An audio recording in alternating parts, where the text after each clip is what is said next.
I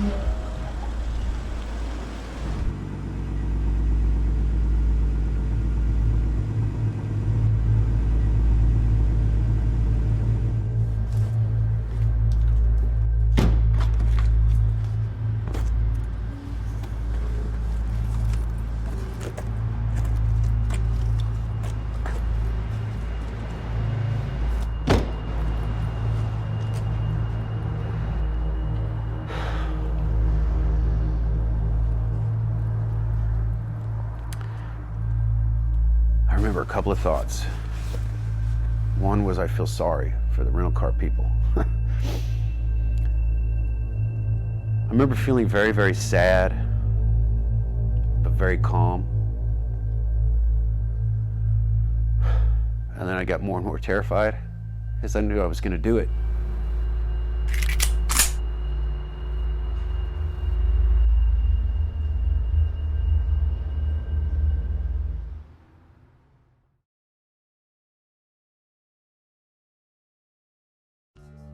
My name is Tom Satterly, Chief of Operations of All Secure Foundation. I grew up in Seymour, Indiana, small town.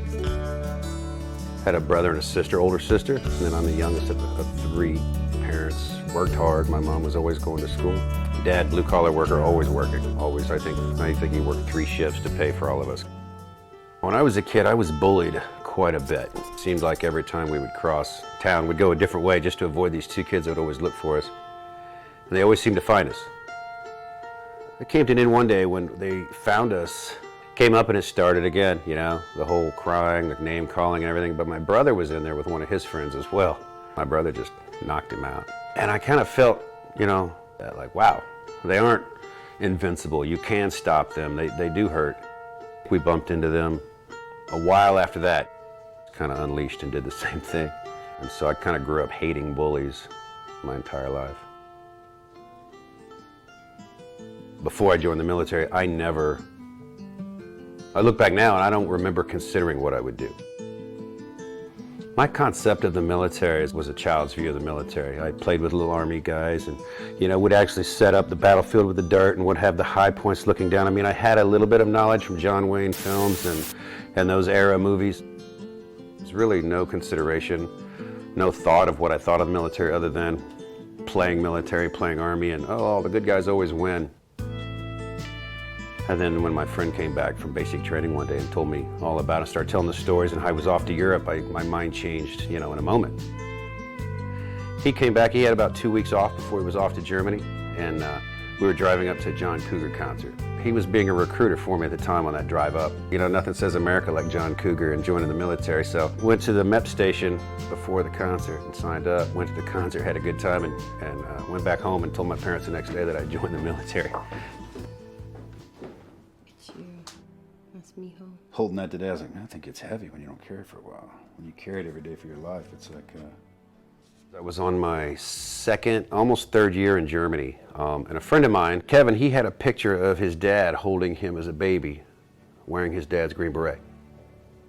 And he's like, this is my dream, I'm gonna be a Green Beret like my dad. And I thought, man, that's really cool. I always wanted to be a Green Beret, you know, just because I saw John Wayne in the movie The Green Berets. To have a Green Beret and wear it on your head says a lot about a person. That's why it's so coveted. To liberate the oppressed is their motto, and so they go out taking on bullies, basically. I adopted that dream, you know, silently on my own, adopted his dream, and I thought, I'm going to make this my career. How do I get to Fort Bragg? How do I get to jump school? How do I get that Green Beret on my head? And that was my singular focus. There's only so many organizations that are considered Tier 1, and the unit, or Delta Force, is one of those. And the unit, it was a different mission than the Green Berets, where it's more direct action or hostage rescue. My second year in Germany, I think, and they had a recruiter come over when I snuck in at the movie theater, and he had one of those little slide projectors, those carousels where the pictures pop up, and he started off with a picture of the planet Earth. He goes, this is our training area. Any questions? And I thought, I want that so bad. When I made it into the unit, at that time, I had overcome a lot of self-doubt. People were telling me through the course that, hey, don't worry if you don't get selected. If you make the physical part, Don't worry if you don't get selected. You're young. They'll just tell you to come back and you get to do it again. I thought, I'm never doing this again, ever. I'm never doing this again. It's hard. And to finally get accepted was a pivotal moment in my life because I again had the doubt of I'm not going to make it. I'm not good enough. So my first mission in the unit happened about a year and a half after I made selection and had conducted some training. Let's start by remembering why our troops went into Somalia in the first place. We went because only the United States could help stop one of the great human tragedies of this time. So we went to Mogadishu, Somalia to try to stop a warlord, Mohammed Farah Hassan Adid, from starving millions of people to death. Again, another bully. Usually we go in at night. This time we went in the day because that's when the meeting was. And that day we weren't even ready. Everybody just loaded up and hit the helicopters, left water behind, left our night vision behind, and just thought we'll be back in 45 minutes like always. And that ended up being the longest sustained firefight since Vietnam. Early on then it started to get heated up, and then one helicopter gets shot down and I saw it falling overhead. Could hear it crash off in the distance. And everything changed. Everything changed. It was now a rescue mission. And we went on foot, the secondary element went on foot to the crash site to secure it and try to save lives and recover the bodies that didn't make it. And that's when they pinned us down. That feeling of being trapped and you just want to go home. Like, I want this to be over. And that's when you realize it's real combat. You can't just go home. And they don't want you to go home. They want you dead right there. If you could imagine thousands of people that want you dead, it's just the most horrifying thing you've ever been through. I think the exact moment my complex PTSD started was when I was sitting on the bed in a bedroom in Somalia, looking out a window. I just dropped a grenade on somebody who was crawling up on me to try to kill me. I sat there probably 30 minutes after that. The gunfire was outside was getting louder and louder, and my team leader popped in, and you could hear the convoy trying to make it to us with all the gunfire going off. And I asked him, I go, are they gonna make it? Are they gonna get to us? And his answer was, I don't know. And he turned around and left.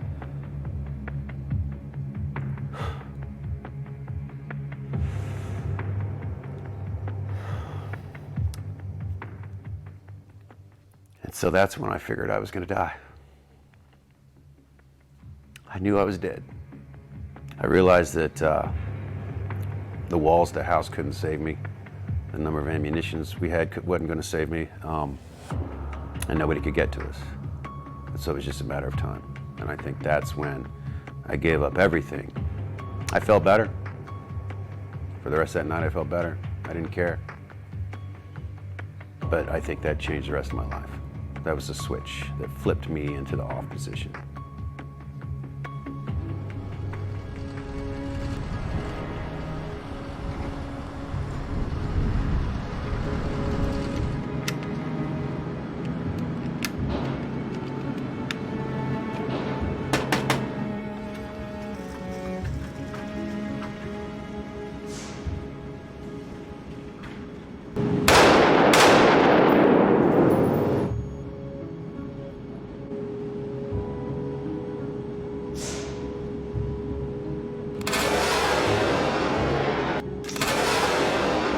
It was a year or two after Somalia where my first marriage ended breaking up. She decided to leave me because I was never home. And I was not a nice person as much anymore. My empathy had gone. I had zero empathy and compassion. I had a short stint marriage after that. And then my third wife, she got pregnant. And it was like life completely changed then for me. I'm thinking, I'm a father now. I'm a father now. I got a son. And my only concern, to be honest, were the men that I worked with, the men that worked for me, and the missions that I had to go on. Home life was secondary to my work life.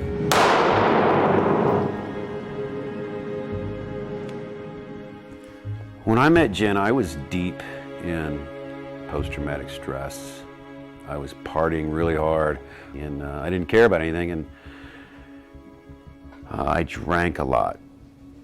I don't know if I drank to feel or to numb, or if it was just a habit but at that point of that's what we did, to where I would sit in bars and drink by myself. And then I knew it was wrong, and I started covering. You know, it was destroying a relationship while I'm building it at the same time. Lying, I'm not drinking. You know, they know you're drinking. They hear you on the phone. She knew I was drinking. And whenever I would be called on something, the shame or the lack of respect or whatever emotion I turned it into would lash out with a lot of screaming.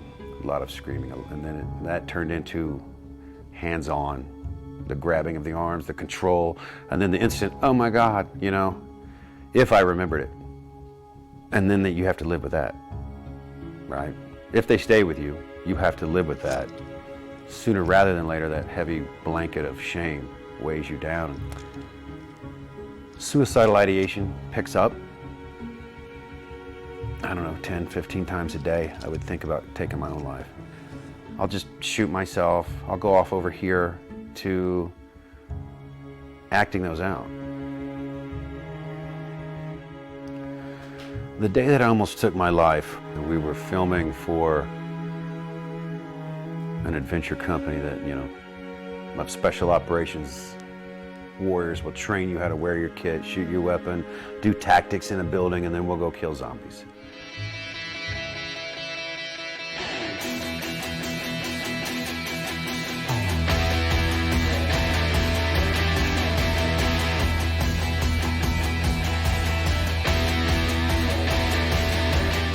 I was having fun. I mean, it was kind of fun. Entertainment industry, we would joke, yeah, we're going to have Van Halen play at our party, you know, birthday party. Jokes like that, you know, we're going to be rock stars and everybody will want to be like us. And, you know, it hit me that day, like, what am I doing? I used to do this for a living, for real, and now I'm teaching people to have fun doing this. And I felt shameful. And I kind of just thought, you know, well, man, you're on divorce number 3. You got a kid you don't know. You're doing a job that you just realize is stupid, and you have no more potential. You know, I didn't think I had any more potential or anything to offer. And on that 2 or 3 block drive back, you know, there's 4 or 5 people in the car, and Jen was one of them. And everybody's ready to hit the bar like normal. I'm driving the car, and I pull it in the parking garage of the hotel, and they all start to pull out. See you down at the bar. I'm like, see you at the bar. And I think I had to make a phone call, I think was what I said. She picked up on something, not being part of the tribe at the time, not being so immersed in the same old routine, that she noticed something. And I think she asked me if I was all right as she was leaving, and I'm like, sure, I just got to make a phone call, man. I didn't want anybody to see it. And as soon as I was clear, I pulled my gun out and charged it.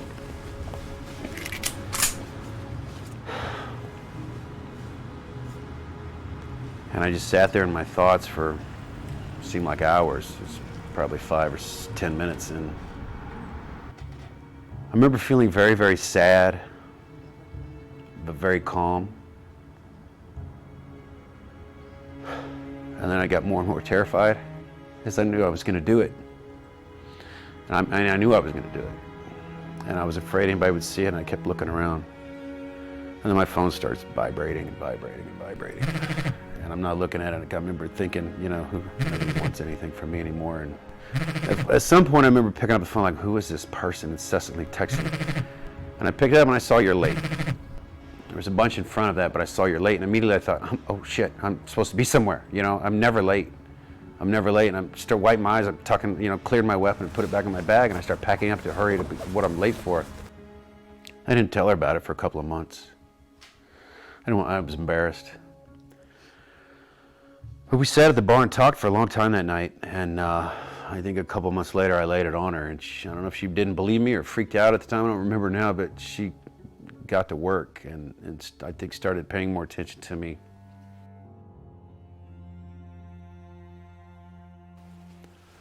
My breaking point, sadly, was my wedding night.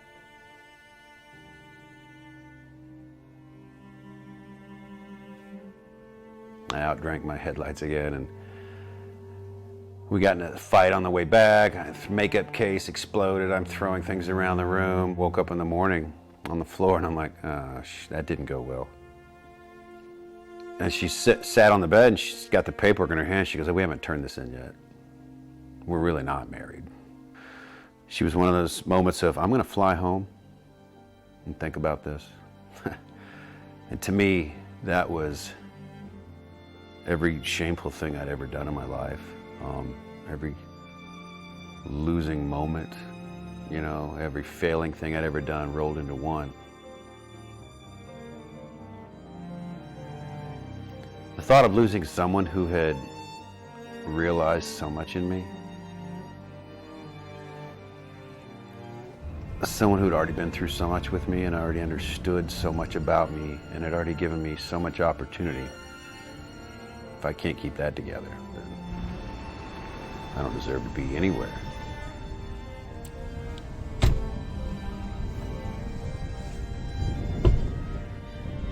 She gave me another chance, and Monday I signed up for anger management. That was the start, and that was so key for me to get over one thing a little bit and see a little hope that I'm not always going to be this monster.